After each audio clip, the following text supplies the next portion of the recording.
समाज कल्याण वसतिगृह तर प्रोफेशनल एज्युकेशन तर लिस्ट लागणे सुरू आहे। आपल्यापर्यंत जेवढे लिस्ट आलेले आहे संपूर्ण लिस्ट तुम्हाला आपल्या टेलिग्राम चॅनलवर देण्यात आलेले आहे आणि यामध्ये जास्तीत जास्त लिस्ट ज्या आहे भरपूर साऱ्या विद्यार्थ्यांनी आपल्याला मेल केलेला आहे। ज्यांना ही लिस्ट मिळालेली आहे त्यांनी आपल्यापर्यंत पाठवलेली आहे आणि त्याच लिस्ट आपण संपूर्ण विद्यार्थ्यांसाठी टेलिग्राम चॅनलवर दिलेल्या आहे। तर आता आपल्याकडे एक लिस्ट आलेली आहे ती म्हणजे अमरावतीची। तर अमरावतीची लिस्ट आपल्यापर्यंत डायरेक्टली आलेली आहे। ही लिस्ट तुम्हाला सुद्धा टेलिग्राम चॅनलवर देण्यात येणार आणि ज्यांचेही नंबर लागलेले असेल ते विद्यार्थी वसतिगृहाला प्रवेश घेऊ शकतात। आणि या व्यतिरिक्त ज्याही जिल्ह्याच्या लिस्ट आपल्यापर्यंत पोहोचलेल्या नाही आहे, समजा कोणत्या विद्यार्थ्यांना जर लिस्ट मिळाली तर या व्हिडिओच्या डिस्क्रिप्शनमध्ये तुम्हाला एक ईमेल आयडी दिलेली आहे। त्या ईमेल आयडीवर कृपया करून ती लिस्ट शेअर करा, कारण भरपूर सारे असे विद्यार्थी आहे, गरजू विद्यार्थी आहे की त्यांच्यापर्यंत ती लिस्ट पोहोचत नाही आहे आणि आपण ते प्रयत्न करतोय की तुम्ही लिस्ट सेंड करा, आम्ही ती लिस्ट डायरेक्टली टेलिग्राम चॅनलवर देतोय। आपण त्याबद्दलचा व्हिडिओ सुद्धा बनवत नाही आहे, आपण व्हिडिओसाठी तुम्हाला लिस्ट मागत नाही आहे,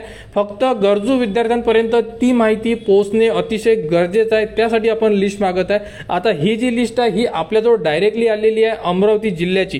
तर बघू शकता यामध्ये 9 तारखेला ही लिस्ट जाहीर झालेली आहे, म्हणजे काल ही लिस्ट लागलेली आहे। यामध्ये संपूर्ण विद्यार्थ्यांचे नावे, जुने विद्यार्थी, नवीन विद्यार्थी संपूर्ण लिस्ट आहे आणि लिस्ट ही 24 पेजची आहे, कारण की ही लिस्ट संपूर्ण जिल्ह्याची आहे आणि जिल्ह्यामध्ये भरपूर साऱ्या जागा उपलब्ध आहेत आणि हॉस्टेल सुद्धा भरपूर आहेत। इथे 4 ते 5 हॉस्टेल आहे, त्यामुळे यामध्ये संपूर्ण विद्यार्थी सिलेक्ट झालेले आहे। लिस्टमध्ये नाव चेक करा, नंबर लागला असेल वसतिगृहाला व्हिजिट करा आणि आपले डॉक्युमेंटेशन कंप्लीट करून आपला प्रवेश सुद्धा तुम्ही निश्चित करू शकता। आणि समजा ज्याही विद्यार्थ्यांचा नंबर लागलेला नसेल तुम्ही वसतिगृहाला व्हिजिट करा, त्यांच्याकडून माहिती घ्या, ते तुम्हाला सांगतील की तुमचा नंबर का बरं लागलेला नाही आहे किंवा सेकंड लिस्टमध्ये लागणार का।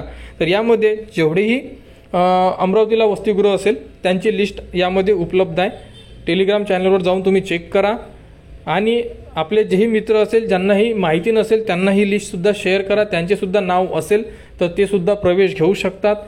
तुमच्याकडे जर तुमच्या आजूबाजूला जेही जिल्हे असेल, तालुका असेल, तिथली जर तुम्हाला लिस्ट मिळत असेल तर आपल्यापर्यंत शेअर करा। शेअर करण्यासाठी ईमेल आयडी सुद्धा दिलेली आहे आणि त्या ईमेल आयडीवर सेंड करा आणि ती लिस्ट आपण जेही विद्यार्थी असेल त्यांच्यापर्यंत पोहोचवू। तर गव्हर्नमेंट हॉस्टेल म्हणजे समाज कल्याण वसतिगृह यांच्यामध्ये संपूर्ण कास्टचे विद्यार्थी हे सिलेक्ट होतात। संपूर्ण जेही प्रोफेशनल एज्युकेशन असेल त्यामध्ये हे विद्यार्थी सिलेक्ट केले जातात मार्क्सनुसार आणि त्यांच्या कॅटेगरी आणि कॅटेगरीनुसार जेवढेही जागा असतात त्या जागेनुसार विद्यार्थी सिलेक्ट केले जातात।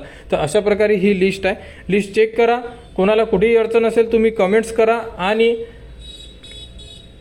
अशा ज्या अपडेट आहे याबद्दल संपूर्ण माहिती आपल्या चॅनलवर देण्यात येतात, जसे की स्कॉलरशिप आहे, त्यानंतर वसतिगृहाचे फॉर्म आहे, स्वाधार फॉर्म आहे, ज्ञानज्योती सावित्रीबाई फुले आधार योजना आहे जे ओबीसीसाठी आहे, अशाबद्दल संपूर्ण अपडेट तुम्हाला आपल्या चॅनलवर देण्यात येणार।